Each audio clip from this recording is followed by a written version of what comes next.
欢迎来到热点新闻频道，请订阅并关注以获取最新资讯。月亮不会奔你而来，但诚意会。一场双向奔赴的动人告白。你要爱上一个本身就很好的人。每听到这句话，总觉得像是一句理想化的憧憬。直到我遇见了程毅，并亲眼见证了他瘸着腿奔向粉丝的那一幕，这句话才真正有了具体而深刻的含义。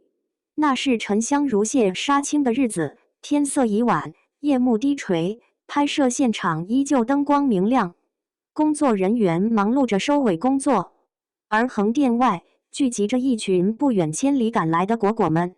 我们只为在这个重要时刻陪他走完这一段旅程。就在那天的最后一个镜头拍完后，程毅并未像往常一样立刻离开，相反，他郑重其事地请化妆师为他整理仪容。站在一旁的杨子好奇地问：“都下班了，还收拾这么仔细，是要去哪呀？”程毅只是温柔一笑，说：“外面有我的粉丝在等我，我得去见见他们。”谁也没想到，那时的他其实早在拍摄过程中腿部就已经受了伤，甚至是骨折状态，只是一直忍着未曾张扬。而在杀青这天，他也还没有康复，却没有半点犹豫地踏出了片场，甚至连戏服都顾不上换。他一瘸一拐地走着，步履艰难却眼神坚定。助理涛涛在他身后紧紧跟着，小心翼翼地护着他，生怕他一个不稳摔倒。那一幕至今仍深刻在我脑海。在那一刻，我突然明白了什么是奔赴，不是热搜上的表演，也不是出镜时的营造，而是他真实的、满眼诚意的脚步。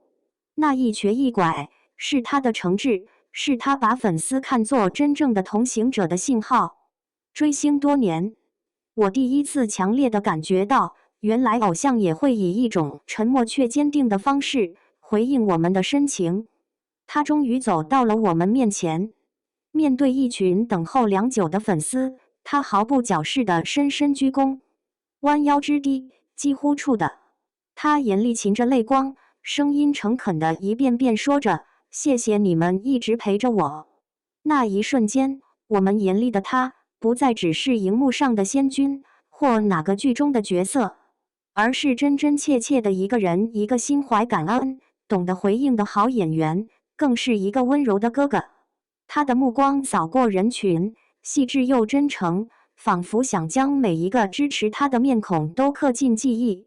说完感谢，他依依不舍地告别：“你们路上小心啊，回去注意安全。”而转身之后，他依然3次回头张望，眼神中满是不舍和牵挂。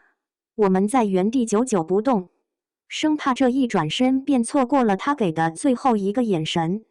有粉丝在小红书上写道：“月亮不会奔你而来，但诚意会。”我第一次发现，这句话原来不是句虚构的浪漫，而是真实的温柔现实。他用行动告诉我们，喜欢并不只是单向输出，更是一种无声但坚定的回应。程毅是个怎样的人？他没有华丽的辞藻，没有高调的宣言，但他的每一步都踏实、温柔而有力量。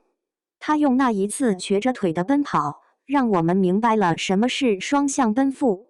在流量时代，太多的关系都是短暂且表面的，唯有像程毅这样把粉丝放心上的偶像，才能在漫长的岁月里依旧被铭记。